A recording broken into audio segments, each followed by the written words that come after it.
आज का जो टॉपिक है वो है निजी क्षेत्र व बाजार के सापेक्ष राज्य व सरकार के आधार पर अर्थव्यवस्था का वर्गीकरण।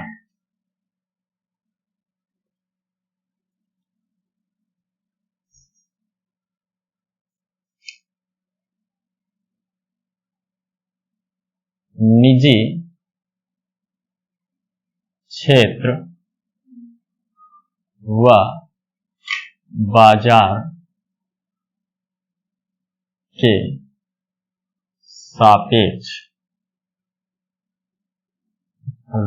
के सापेक्ष राज्य व सरकार की भूमिका के आधार पर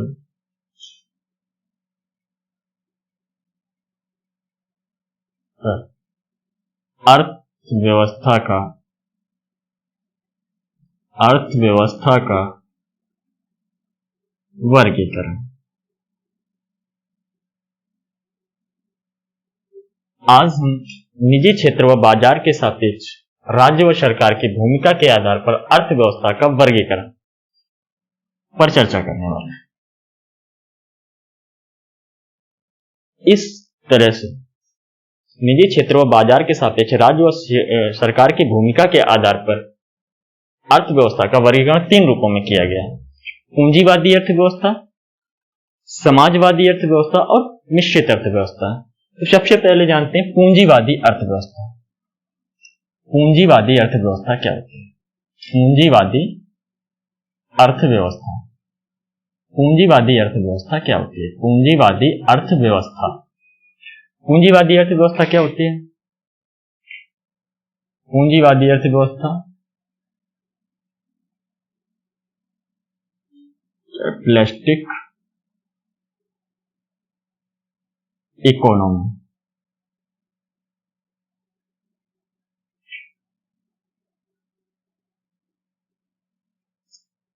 कैपिटलिस्टिक इकोनॉमी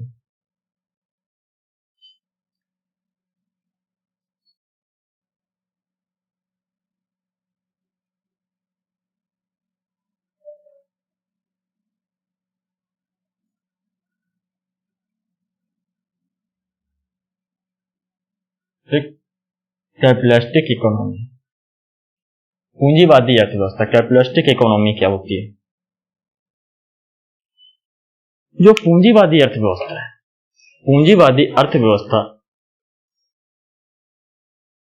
का जन्म जिस सिद्धांत से हुआ है, पूंजीवादी अर्थव्यवस्था का जन्म जिस सिद्धांत से हुआ है उस सिद्धांत को हम क्या कहते हैं?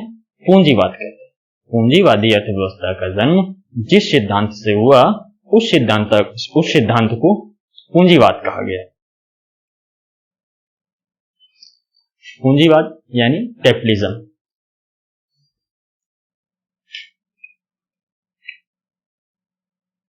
पूंजीवाद सिद्धांत के जो जनक माने जाते हैं, वो एडम स्मिथ माने जाते हैं। एडम स्मिथ को ही अर्थशास्त्र का जनक भी मानते हैं। पूंजीवाद सिद्धांत का जो जनक माना जाता है वो एडम स्मिथ को माना जाता है। एडम स्मिथ को ही अर्थशास्त्र का जनक भी मानते हैं। एडम स्मिथ ने अपनी पुस्तक वेल्थ ऑफ नेशन में पूंजीवाद के सिद्धांत को दिया। उन्होंने दो प्रमुख बातें कही थी। नंबर 1,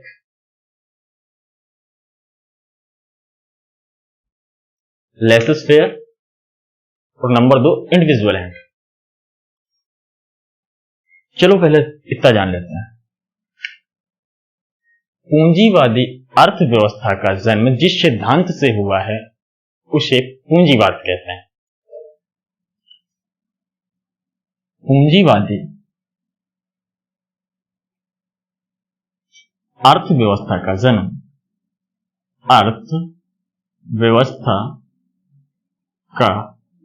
जन्म जिस सिद्धांत से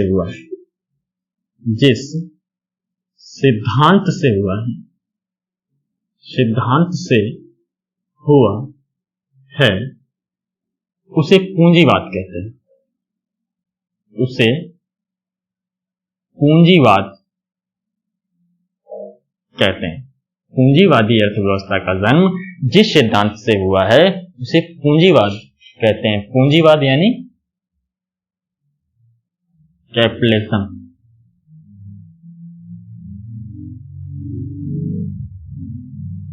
पूंजीवाद यानी कैपिटलिज्म कहते हैं। जो पूंजीवाद सिद्धांत के जनक माने जाते हैं, पूंजीवाद सिद्धांत के जनक एडम स्मिथ को माना जाता है। पूंजीवाद सिद्धांत का जनक, सिद्धांत का जनक एडम स्मिथ, एडम स्मिथ। पूंजीवाद सिद्धांत का जनक एडम स्मिथ को माना जाता है। पूंजीवाद सिद्धांत का जनक किसे मानते हैं? तो पूंजीवाद सिद्धांत का जनक एडम स्मिथ को माना जाता है। एडम स्मिथ को ही अर्थशास्त्र का जनक भी मानते हैं।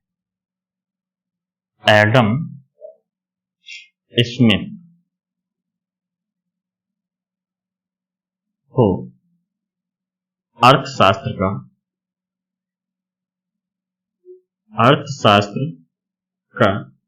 जनक भी मानते हैं, जनक माना जाता है। एडम स्मिथ को अर्थशास्त्र का जनक माना जाता है। एडम स्मिथ ने अपनी पुस्तक वेल्थ ऑफ नेशन में पूंजीवाद के सिद्धांत को दिया। एडम स्मिथ ने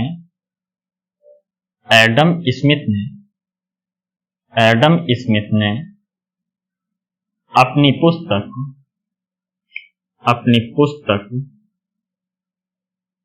वेल्थ ऑफ नेशन में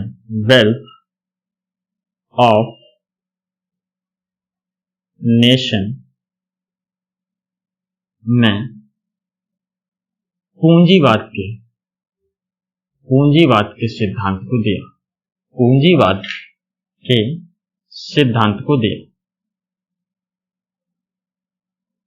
सिद्धांत को दिया। एडम स्मिथ ने अपनी पुस्तक वेल्थ ऑफ नेशन में पूंजीवाद के सिद्धांत को दिया। पूंजीवादी अर्थव्यवस्था का जन्म जिस सिद्धांत से हुआ उसे पूंजीवाद कहते हैं। पूंजीवाद सिद्धांत का जनक एडम स्मिथ को माना जाता है। एडम स्मिथ को अर्थशास्त्र का जनक भी माना जाता है। एडम स्मिथ ने अपनी पुस्तक वेल्थ ऑफ नेशन में पूंजीवाद के सिद्धांत को दिया। इन्होंने इस सिद्धांत में दो बातें कही। इन्होंने इस सिद्धांत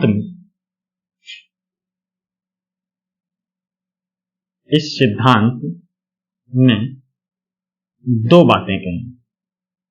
वो बातें कौन कौन सी? इन्होंने इस सिद्धांत में दो बातें कही।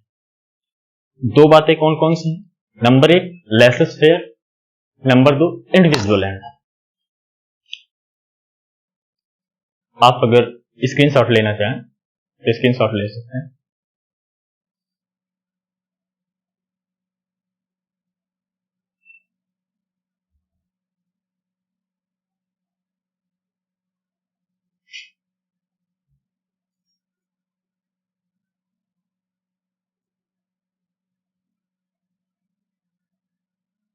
दो बातें कौन कौन सी जानते हैं। सबसे पहली बात कही लेसेज फेयर। लेसेज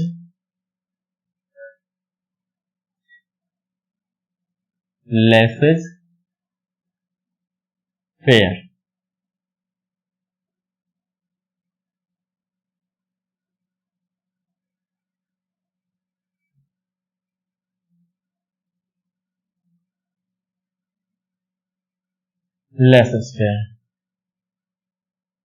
दूसरी बात कही इंडिविजुअल लैंड।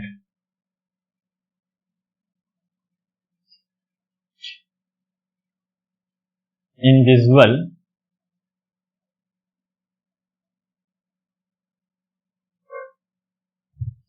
दूसरी बात कही इनविजिबल हैंड,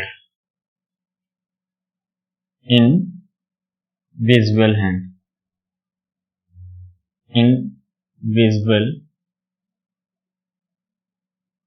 हैंड। इन्होंने दो बातें कही, लेसेस फेयर और इनविजिबल हैंड।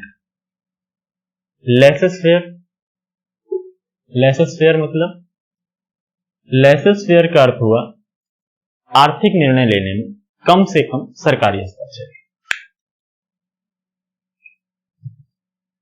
आर्थिक निर्णय लेने में, आर्थिक निर्णय लेने में कम से कम सरकारी हस्तक्षेप।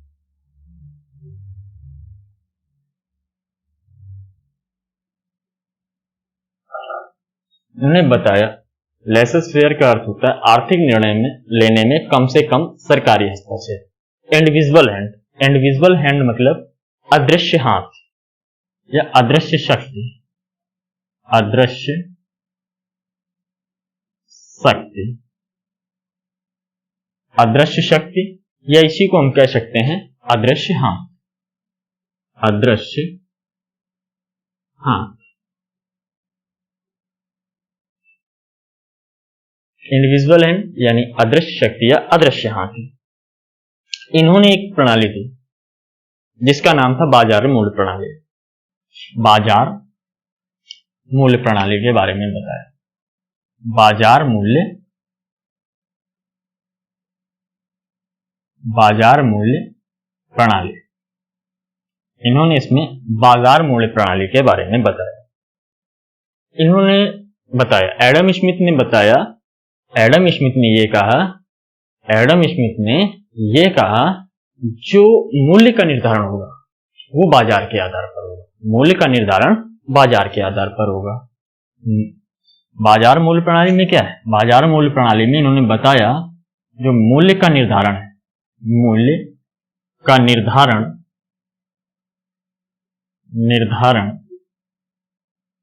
बाजार के आधार पर होगा, बाजार के आधार पर होगा। मूल्य का निर्धारण बाजार के आधार पर होगा। मूल्य का निर्धारण होगा वो किस आधार पर होगा? तो वह बाजार के आधार पर होगा।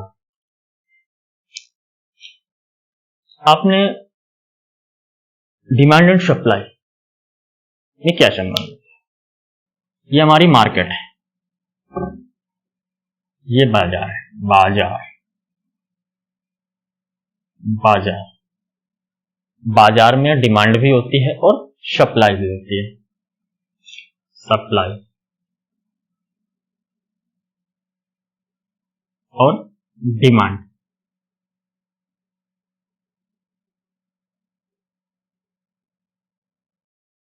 मार्केट है,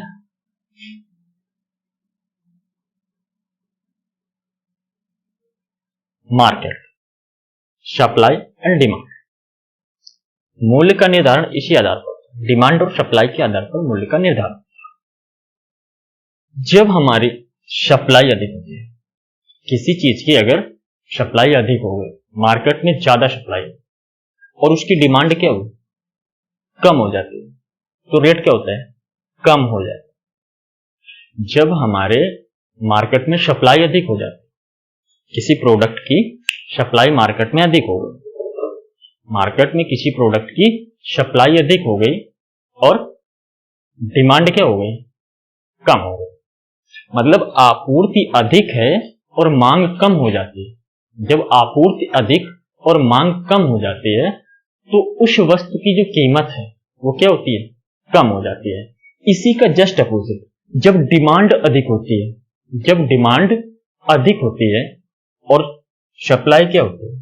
कम होती है, तो मार्केट में उस प्रोडक्ट की, उस वस्तु की कीमत क्या होती है? अधिक हो जाती है। यानी कि सप्लाई और डिमांड दोनों एक दूसरे के अपोजिट है, विपरीत। जब डिमांड बढ़ेगी जब डिमांड बढ़ेगी तो सप्लाई कम होगी, जब सप्लाई बढ़ेगी तो डिमांड कम होगी।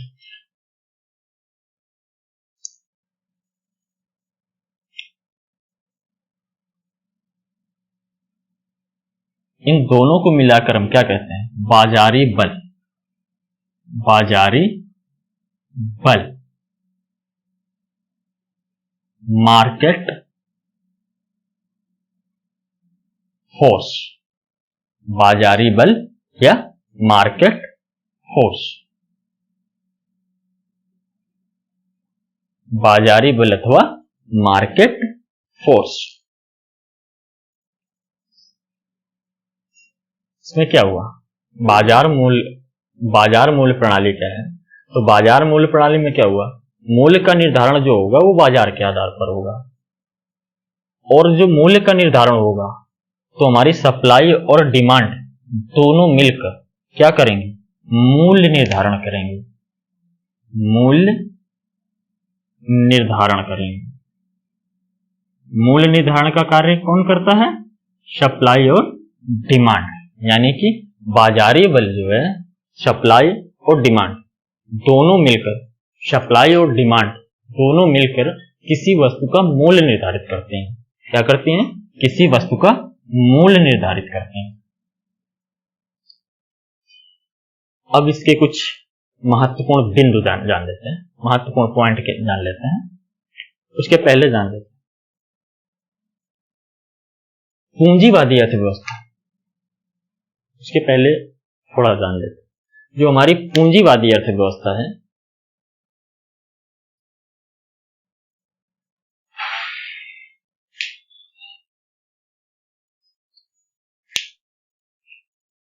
पूंजीवादी अर्थव्यवस्था को हम क्या कहते हैं? पूंजीवादी अर्थव्यवस्था को बाजार अर्थव्यवस्था या मार्केट इकोनॉमी भी कहते हैं, क्योंकि हमारा जो मूल्य का निर्धारण करता है, पूंजीवादी अर्थव्यवस्था में जो मूल्य का निर्धारण होता है वो बाजार के आधार पर होता है। पूंजीवादी अर्थव्यवस्था में मूल्य का निर्धारण बाजार के आधार पर होता है। यही कारण है पूंजीवादी अर्थव्यवस्था में जो मूल्य का निर्धारण होता है वो बाजार के आधार पर होता है। यही कारण है कि इसे हम क्या कहते हैं? मार्केट इकोनॉमी या मार्केट इकोनॉमी। पूंजीवादी अर्थव्यवस्था में जो मूल्य का निर्धारण होता है वो बाजार के आधार पर होता है। यही कारण है कि इसे हम बाजार अर्थव्यवस्था अथवा मार्केट इकोनॉमी कहते हैं। पूंजीवादी अर्थव्यवस्था में मूल्य का निर्धारण जो होता है वो बाजार के आधार पर होता है। यही कारण है कि इसे बाजार अर्थव्यवस्था या मार्केट इकोनॉमी कहते हैं। पूंजीवादी अर्थव्यवस्था में मूल्य का निर्धारण बाजार के आधार पर होता है। यही कारण है कि इसे बाजार अर्थव्यवस्था अथवा मार्केट इकोनॉमी कहते हैं। लिख देते हैं पूंजीवादी अर्थव्यवस्था में मूल्य का निर्धारण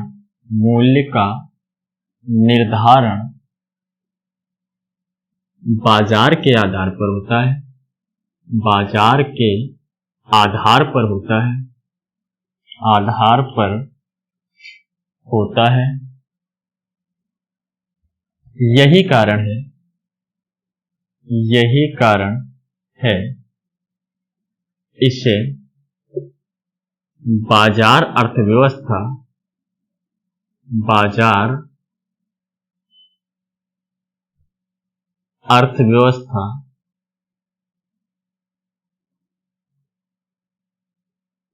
मार्केट इकोनॉमी कहते हैं।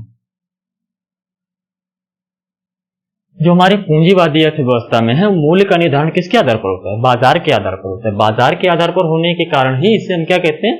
मार्केट इकोनॉमी या बाजार अर्थव्यवस्था कहते हैं। अब इसके कुछ महत्वपूर्ण बिंदु जान लेते हैं। महत्वपूर्ण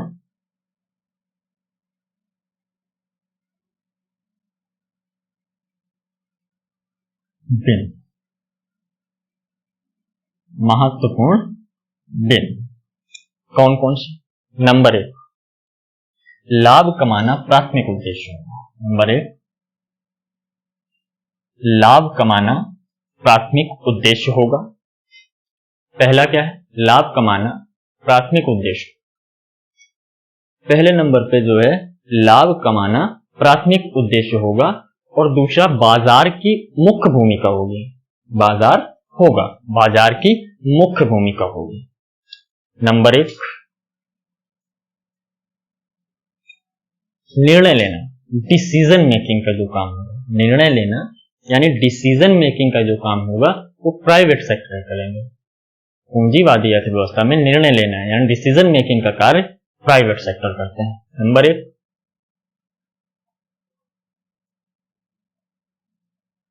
निर्णय लेना, निर्णय लेना, डिसीजन मेकिंग, निर्णय लेना यानी डिसीजन मेकिंग,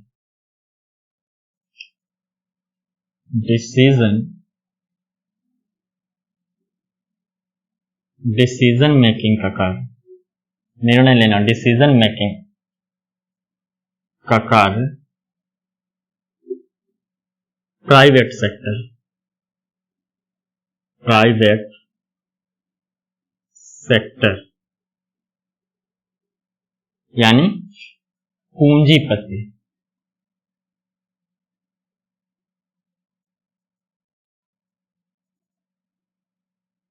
करते हैं। जो पूंजीवादी अर्थव्यवस्था है, पूंजीवादी अर्थव्यवस्था में निर्णय लेने यानी डिसीजन मेकिंग का कार्य कौन करेगा? तो पूंजीपति, प्राइवेट सेक्टर करेगा। पूंजीपति जैसे कौन कौन से हो गए? पूंजीपति कौन कौन से हो गए? जैसे पूंजीपति हमारे कौन हो जाते हैं?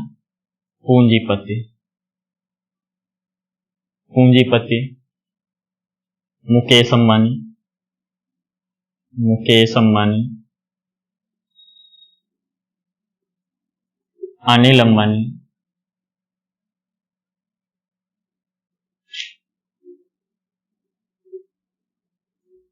टाटा, बिरला, महिंद्रा आदि ये क्या है? हमारे पूंजीपति, आज के समय के पूंजीपति। आज के समय के पूंजीपति कौन है? मुकेश अंबानी, अनिल अंबानी, टाटा, बिरला, महिंद्रा आदि, ये आज के समय के पूंजीपति। दूसरा नंबर आता है लाभ कमाना प्राथमिक उद्देश्य। दूसरा पॉइंट है, दूसरा पॉइंट कहता है लाभ कमाना, लाभ कमाना प्राथमिक उद्देश्य होगा, मुख्य उद्देश्य होगा। जब निर्णय लेने का कार्य कौन कर रहे हैं? पूंजीपति कर रहे हैं। पूंजीपतियों ने अपनी पूंजी लगा रखी, अपना पैसा लगा रखा, तो उनका पहला जो प्राथमिक उद्देश्य होगा वो लाभ कमाना होगा। लाभ कमाना क्या होगा? प्राथमिक उद्देश्य होगा। Profit is the primary motive. क्या होगा? लाभ कमाना प्राथमिक उद्देश्य होगा। Profit is the primary motive.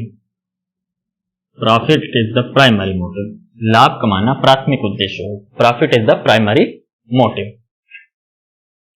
तीसरा पॉइंट क्या कहता है? तीसरा पॉइंट कहता है बाजार होगी या नहीं होगी? बाजार होगी, बाजार की मुख्य भूमिका होती है। तीसरा,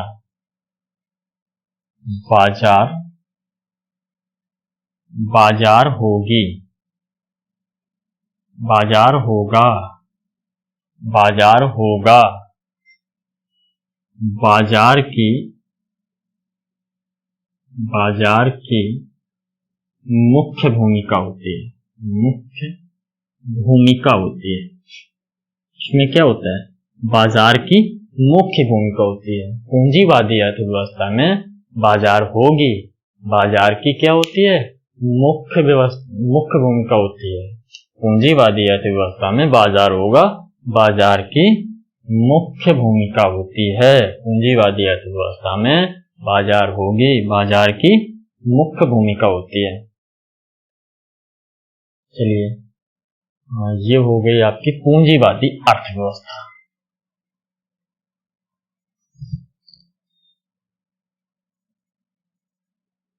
अगला, पूंजीवादी अर्थव्यवस्था 1929 में वैश्विक महामंदी, द ग्रेट डिप्रेशन, 1929 में वैश्विक महामंदी द ग्रेट डिप्रेशन आई।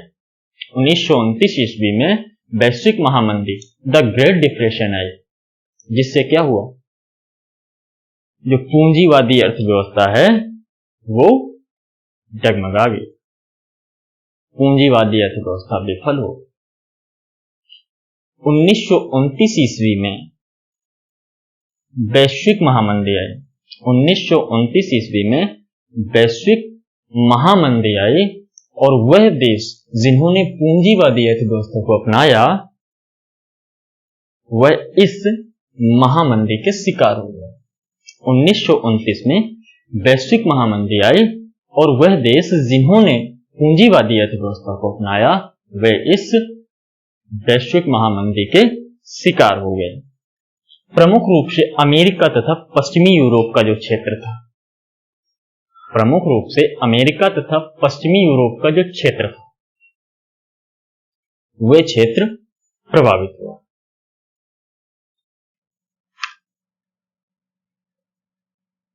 प्रमुख रूप से कौन सा क्षेत्र प्रभावित हुआ?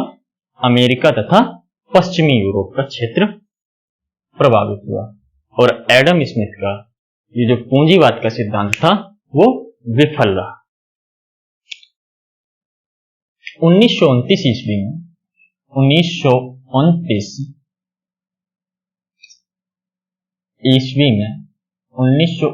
ईस्वी में वैश्विक महामंदी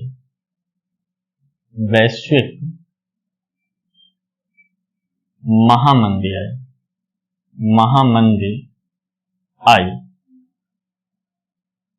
और वह देश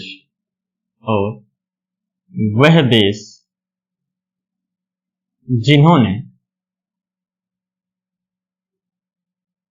पूंजीवाद के सिद्धांत को अपनाया, पूंजीवाद के सिद्धांत को, और वह देश जिन्होंने पूंजीवाद के सिद्धांत को अपनाया, और वह देश जिन्होंने पूंजीवाद के सिद्धांत को अपनाया वह इस महामंदी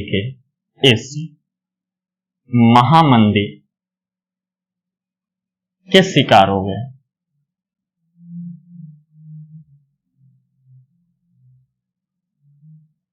1929 ईस्वी में वैश्विक महामंदी आई और वह देश जिन्होंने पूंजीवाद के सिद्धांत को अपनाया, वह इस महामंदी के शिकार हो गए। प्रमुख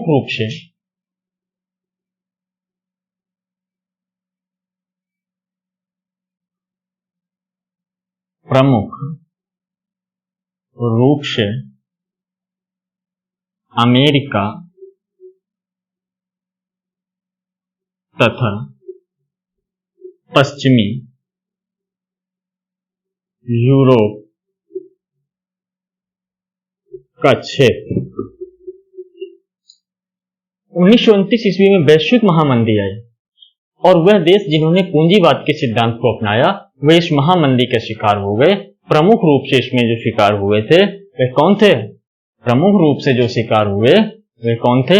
अमेरिका और पश्चिमी यूरोप का जो क्षेत्र था वो इस महामंदी का शिकार हुआ और इस प्रकार एडम स्मिथ का ये जो सिद्धांत था वह विफल रहा। एडम स्मिथ का पूंजीवाद का सिद्धांत, पूंजीवाद का सिद्धांत असफल रहा।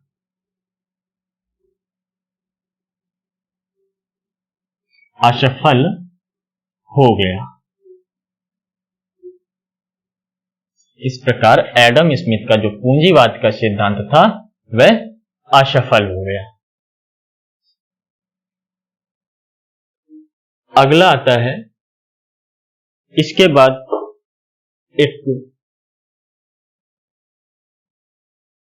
नई सिद्धांत ने, एक नई अर्थव्यवस्था ने जन्म लिया। इसके बाद एक नई अर्थव्यवस्था ने जन्म लिया जिसका नाम था समाजवादी अर्थव्यवस्था। इसके बाद एक नई अर्थव्यवस्था ने जन्म लिया जिसका नाम था समाजवादी अर्थव्यवस्था। दूसरी अर्थव्यवस्था अस्तित्व में आती है जिसका नाम होता है समाजवादी अर्थव्यवस्था। समाजवादी अर्थव्यवस्था। दो, समाजवादी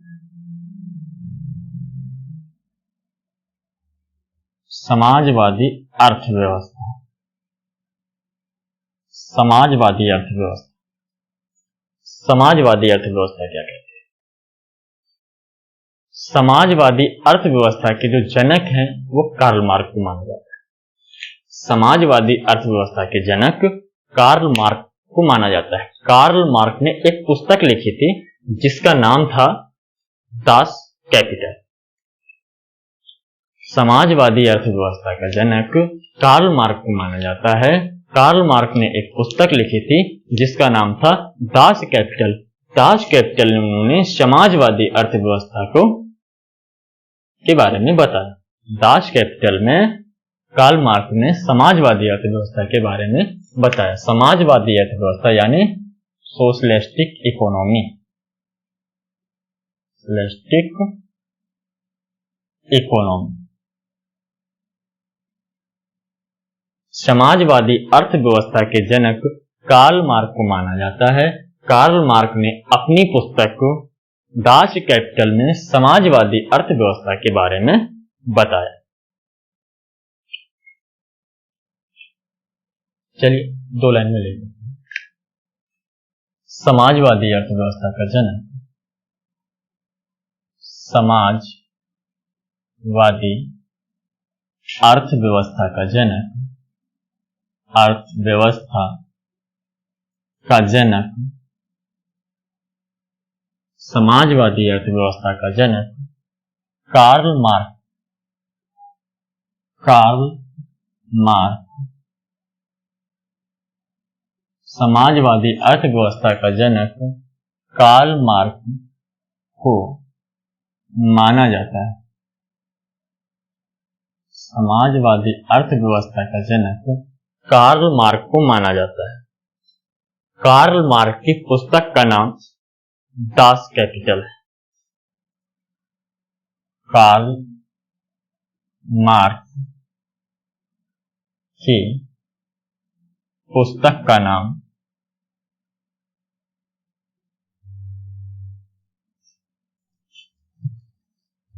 दास कैपिटल है। Das Kapital. कार्ल मार्क्स की जो पुस्तक थी उसका नाम क्या था? दास कैपिटल था। समाजवादी अर्थव्यवस्था का जनक कार्ल मार्क्स को माना जाता है। कार्ल मार्क्स की पुस्तक का नाम दास कैपिटल था। समाजवादी अर्थव्यवस्था में सरकार की मुख्य भूमिका होती है। इसमें क्या? इसमें पूंजीवादी अर्थव्यवस्था में पूंजीपतियों की अर्थव्यवस्था थी। पूंजीवादी अर्थव्यवस्था में पूंजीपतियों की मुख्य भूमिका थी। लेकिन जो हमारी समाजवादी अर्थव्यवस्था है उसमें पब्लिक सेक्टर यानी सरकार की क्या है? प्रमुख भूमिका होगी। चलिए कुछ बिंदु जान लेते हैं, महत्वपूर्ण बिंदु। प्रमुख बिंदु। प्रमुख बिंदु। निर्णय लेना यानी डिसीजन मेकिंग का जो कार्य होगा, निर्णय लेना, डिसीजन मेकिंग का कार्य कौन करेगा? पब्लिक सेक्टर करेगा, सरकार करेगी। डिसीजन मेकिंग का कार्य कौन करेगा? पब्लिक सेक्टर यानी कौन? सरकार करेगी। इसमें जो हमारा उद्देश्य होगा, प्रमुख उद्देश्य क्या होगा? आम जनता का कल्याण, प्राथमिक उद्देश्य। जो हमारा प्राथमिक उद्देश्य होगा वो क्या होगा? इस जगह सरकार होगी, डिसीजन मेकिंग का कार्य सरकार करेगी, और सरकार क्या करेगी? जो प्राथमिक उद्देश्य होगा तो आम जनता का कल्याण करना प्राथमिक उद्देश्य हो जाएगा। बाजार नहीं होगा, बाजार नहीं होता। जो समाजवादी अर्थव्यवस्था है, समाजवादी अर्थव्यवस्था में बाजार नहीं होगा। अगर सरकार को आप तक कोई कल्याण सामग्री भेजनी है, कोई वस्तु पहुंचानी है, पब्लिक तक भेजनी है, पब्लिक सेक्टर पे भेजनी है, कहीं पे समाज के लिए कुछ करना है, तो उसके लिए सरकार एक अलग व्यवस्था करेगी, बाजार नहीं होगी। जैसे आज आपके पास राशन कार्ड बना होगा, राशन कार्ड के माध्यम से क्या करते हैं? पीडीएफ के माध्यम से खाद्य सुरक्षा के तहत 1 रुपए, 2 रुपए, 3 रुपए किलो गेहूं, चावल, अनाज आपके घरों तक पहुंचाने का कार्य सरकार करती है। प्रमुख बिंदु, आम जनता का कल्याण प्राथमिक उद्देश्य। सबसे पहले तो पहला है निर्णय लेने का कार्य। निर्णय लेने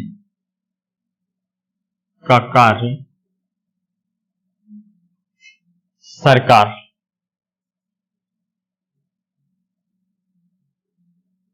या पब्लिक सेक्टर,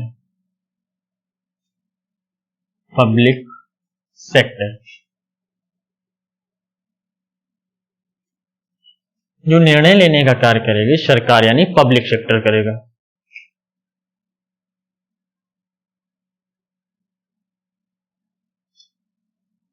निर्णय लेने का कार्य सरकार यानी पब्लिक सेक्टर करेगी। निर्णय लेने का कार्य कौन करेगा?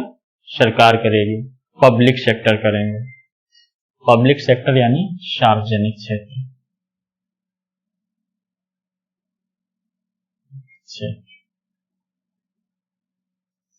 निर्णय लेने का कार्य सरकार या पब्लिक सेक्टर यानी सार्वजनिक क्षेत्र करेंगे।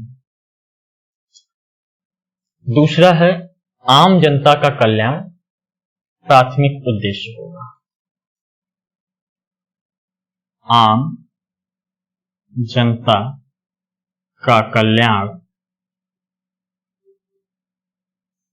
प्राथमिक उद्देश्य होगा। आम जनता का कल्याण प्राथमिक उद्देश्य होगा। आम जनता का कल्याण प्राथमिक उद्देश्य होगा। आम जनता का कल्याण करना क्या होगा? प्राथमिक उद्देश्य होगा। बाजार नहीं होगा। आम जनता का कल्याण करना प्राथमिक उद्देश्य होगा, बाजार नहीं होगा। बाजार नहीं होगा। बाजार क्या है? नहीं होगा। बाजार नहीं होगा। खाद्य सुरक्षा के तहत एक एग्जाम्पल ले लेते हैं। खाद्य सुरक्षा के तहत, खाद्य सुरक्षा के तहत पीडीएस, खाद्य सुरक्षा के तहत पीडीएस से राशन उपलब्ध कराते हैं। सरकार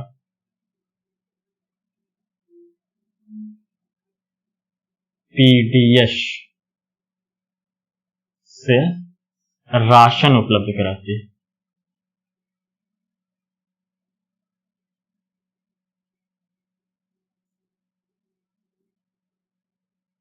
बाजार नहीं होगा।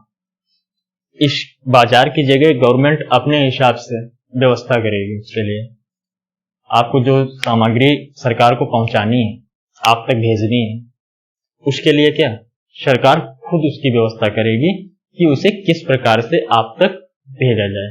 बाजार की, उसमें समाजवादी अर्थव्यवस्था में बाजार की कोई भूमिका नहीं होती है। 1991 में ये व्यवस्था भी टूट गई।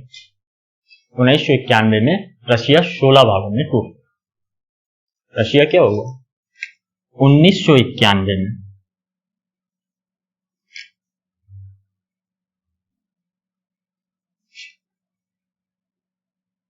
में रशिया 16 भागों में टूट गया। 16 भागों में टूट गया तथा रशिया के प्रोडक्ट की मांग तथा रशिया के 16 भागों में टूट गया तथा रशिया के प्रोडक्ट की मांग, रशिया के प्रोडक्ट की मांग 1991 में रशिया 16 भागों में टूट गया तथा रशिया के प्रोडक्ट की मांग कम हो गई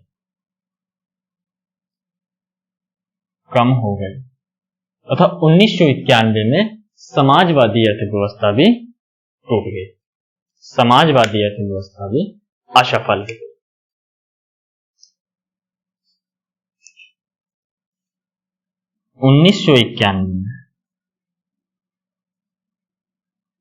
1991 में समाजवादी अर्थव्यवस्था असफल हो गई।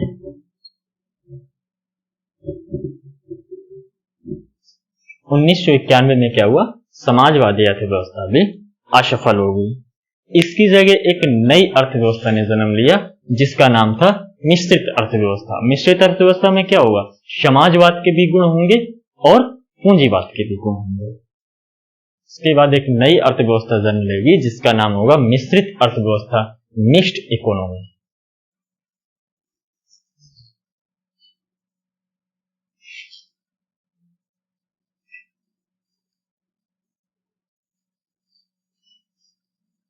तीसरी अर्थव्यवस्था आती है मिश्रित अर्थव्यवस्था। मिश्रित अर्थव्यवस्था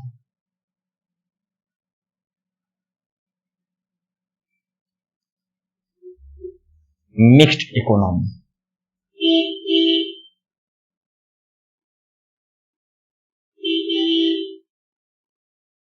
मिश्रित अर्थव्यवस्था यानी मिक्स्ड इकोनॉमी तीसरी अर्थव्यवस्था है जिसका नाम है मिश्रित अर्थव्यवस्था। या इधर आपकी हो गई पूंजीवादी अर्थव्यवस्था। पूंजीवादी अर्थव्यवस्था।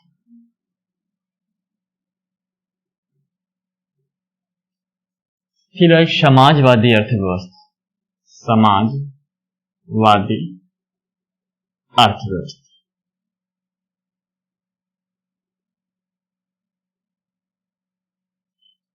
ये दोनों मिलकर एक तीसरी अर्थव्यवस्था को जन्म देती हैं जिसका नाम है मिश्रित अर्थव्यवस्था। मिश्रित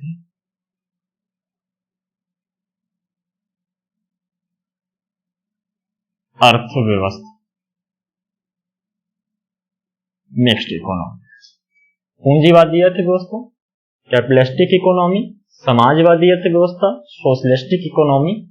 और ये जब दोनों मिल जाती हैं तो दोनों मिलकर एक नई व्यवस्था को जन्म देती हैं जिसका नाम है मिश्रित अर्थव्यवस्था यानी मिक्स्ड इकोनॉमी। दोनों मिलकर एक नई व्यवस्था को जन्म देती हैं जिसका नाम है मिश्रित अर्थव्यवस्था यानी मिक्स्ड इकोनॉमी।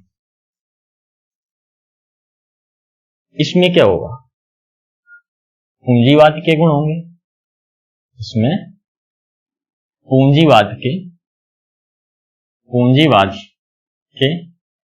गुण होंगे और इस समाजवाद के भी गुण होंगे। समाजवाद के गुण होंगे। जो हमारी मिक्स्ड अर्थव्यवस्था है, मिश्रित अर्थव्यवस्था है, उसमें पूंजीवाद के भी गुण होंगे और समाजवाद के भी गुण होंगे। जो हमारी मिश्रित अर्थव्यवस्था है उसमें पूंजीवाद के भी गुण विद्यमान होंगे और समाजवाद के भी गुण विद्यमान होंगे। जो डिसीजन मेकिंग का कार्य करेगा वो निजी क्षेत्र जो मुख्य भूमिका होगी वो निजी क्षेत्र की भी होगी। डिसीजन मेकिंग का कार्य कौन करेगा? निजी क्षेत्र भी करेंगे और सार्वजनिक क्षेत्र भी करेंगे। सार्वजनिक क्षेत्र यानी जो निर्णय लेने का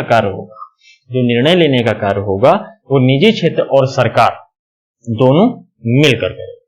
निर्णय लेने का कार्य कौन करेगा? निजी क्षेत्र और सरकार दोनों मिलकर निर्णय लेने का कार्य करेगा। जो हमारी निश्चित अर्थव्यवस्था है, पूंजीवादी अर्थव्यवस्था और समाजवादी अर्थव्यवस्था दोनों से मिलकर बनी। इसलिए क्या हुआ? इसमें पूंजीवाद के गुण भी विद्यमान है और समाजवाद के गुण भी विद्यमान है। डिसीजन मेकिंग का कार्य कौन करेगा? निजी क्षेत्र और सार्वजनिक क्षेत्र दोनों मिलकर निर्णय लेने का कार्य करेंगे।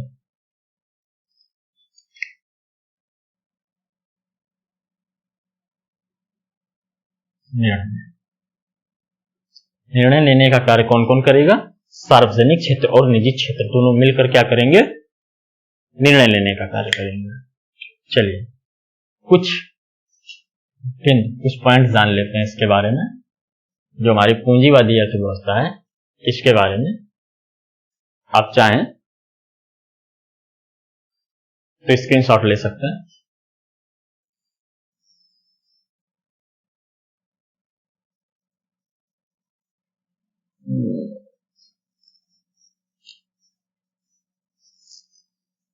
अगला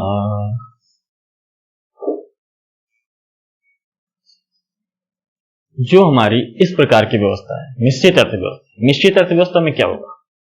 निश्चित अर्थव्यवस्था में देश के वृद्धि और विकास निजी क्षेत्र और सार्वजनिक क्षेत्र दोनों की भागीदारी होती है।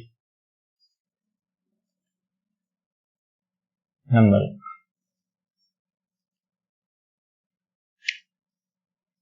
मिश्रित अर्थव्यवस्था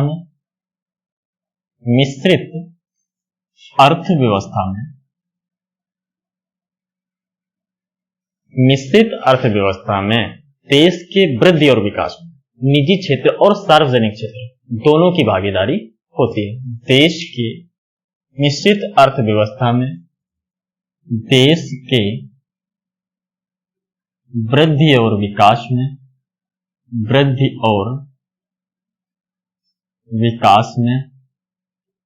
क्षेत्र व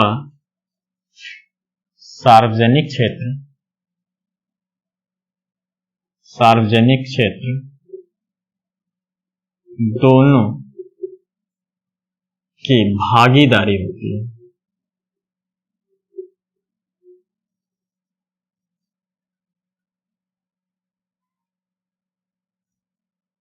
निश्चित अर्थव्यवस्था में देश के वृद्धि और विकास में निजी क्षेत्र और सार्वजनिक क्षेत्र निश्चित अर्थव्यवस्था में देश के वृद्धि और विकास में निजी क्षेत्र और सार्वजनिक क्षेत्र दोनों मिलकर कार्य करते हैं। क्या करते हैं? दोनों मिलकर कार्य करते हैं। निश्चित अर्थव्यवस्था में देश के वृद्धि और विकास में निजी क्षेत्र और सार्वजनिक क्षेत्र दोनों मिलकर कार्य करते हैं। 1990 में विश्व बैंक की एक रिपोर्ट आई जिसका नाम था ईस्ट एशियन मिरेकल। 1990 में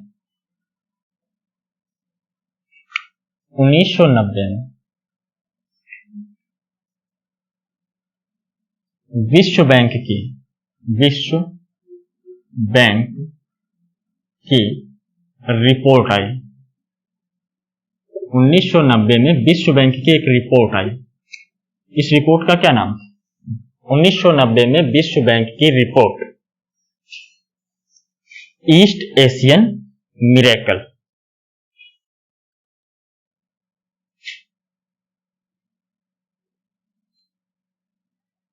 ईस्ट एशियन मिरेकल 1990 में विश्व बैंक की रिपोर्ट जिसका नाम था ईस्ट एशियन मिरेकल। 1990 में विश्व बैंक ने एक रिपोर्ट जारी की जिसका नाम था ईस्ट एशियन मिरेकल, यानी इसको हिंदी में बोलते हैं पूर्वी एशियाई करिश्मा। पूर्वी एशियाई करिश्मा। 1990 में विश्व बैंक की रिपोर्ट आई जिसका नाम था east Asian miracle. English better है, इंग्लिश में ही पूछेगी। जब भी रिपोर्ट आपकी पूछी जाएगी वो इंग्लिश में ही पूछी जाएगी, हिंदी में नहीं आएगी। 1990 में विश्व बैंक की एक रिपोर्ट आई जिसका नाम था ईस्ट एशियन मिरेकल। इसमें पहली बार विश्व बैंक ने स्वीकारा रिपोर्ट आई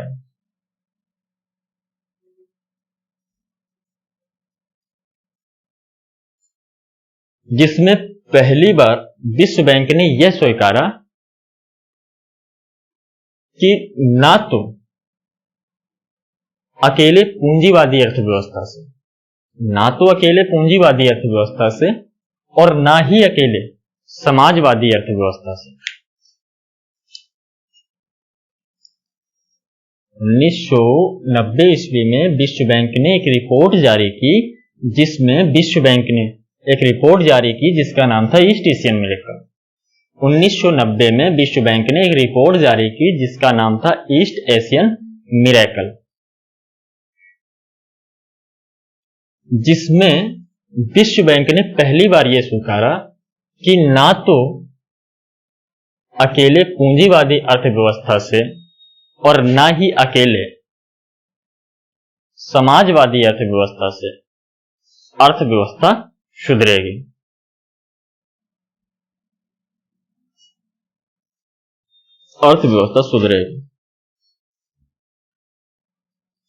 जरूरत है दोनों के मिश्रण की। इसमें पहली बार विश्व बैंक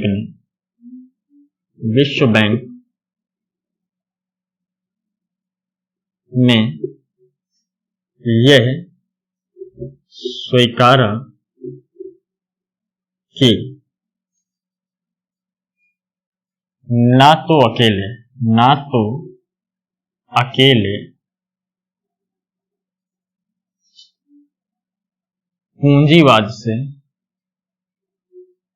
और ना ही अकेले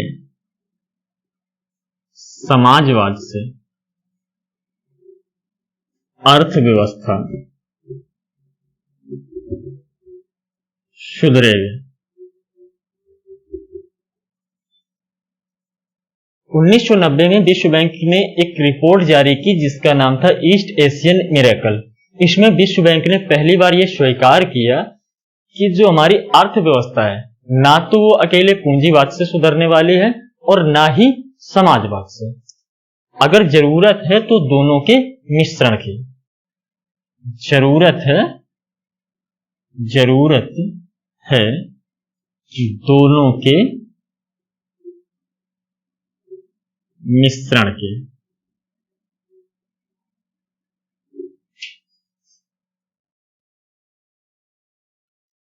उन्नीस सौ 1990 में विश्व बैंक ने एक रिपोर्ट जारी की जिसका नाम था ईस्ट एशियन मिरेकल।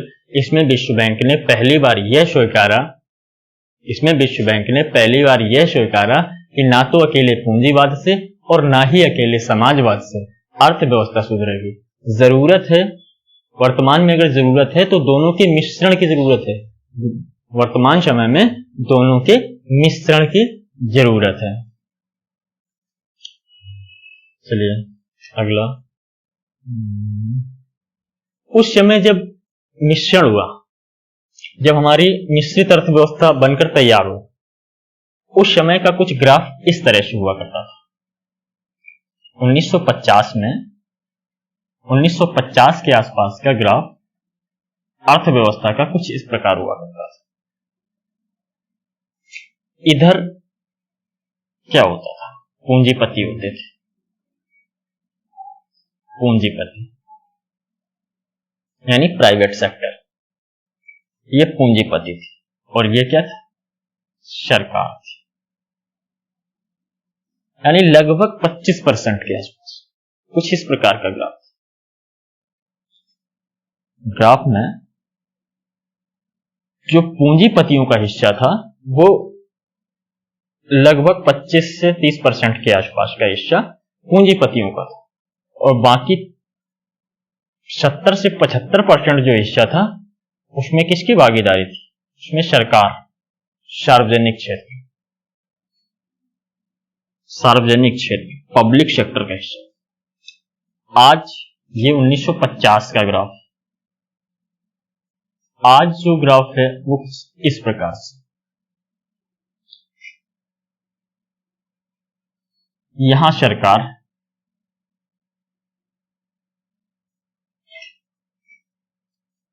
ये सरकार 2020 का ग्राफ है, ये सरकार, और इधर क्या है, पूंजीपति यानी प्राइवेट सेक्टर।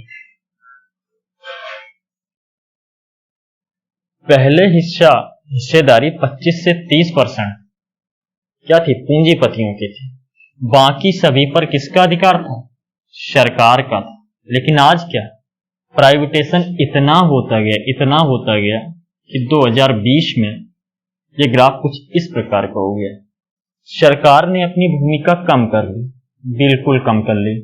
सरकार ने धीरे धीरे अपनी भूमिका क्या कर ली, कम कर ली और पूंजीपतियों की हिस्सेदारी को बढ़ा दिया, प्राइवेटेशन ज्यादा किया, ज्यादा से ज्यादा क्या कर दिया, प्राइवेट कर दिया।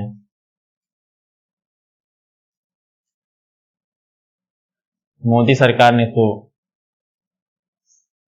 ज्यादा ही किया, इस पे कुछ ज्यादा आप लोग लग रहे हैं, मोदी सरकार सब कुछ प्राइवेट कर रही है।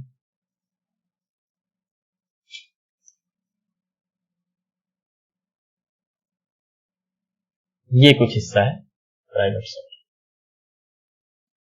यानी जब हमारे मिश्रित अर्थव्यवस्था 1950 की थी, 1950 के दशक की अर्थव्यवस्था कुछ इस प्रकार की थी जिसमें सरकार का लगभग 70-75% जो हिस्सेदारी थी वो सरकार की थी। सरकार ने धीरे धीरे करके अपनी हिस्सेदारी को केवल 25-30% कर लिया, बाकी जो भी है वो क्या कर दिया, पूंजीपतियों के हिस्से में दे दिया। पूंजीपतियों की हिस्सेदारी बढ़ा दे, यानी प्राइवेट सेक्टर को बढ़ावा दिया। धन्यवाद मित्रों। आज का वीडियो यहीं समाप्त करते हैं और कल इसके आगे यहीं से शुरू हो जाएगा।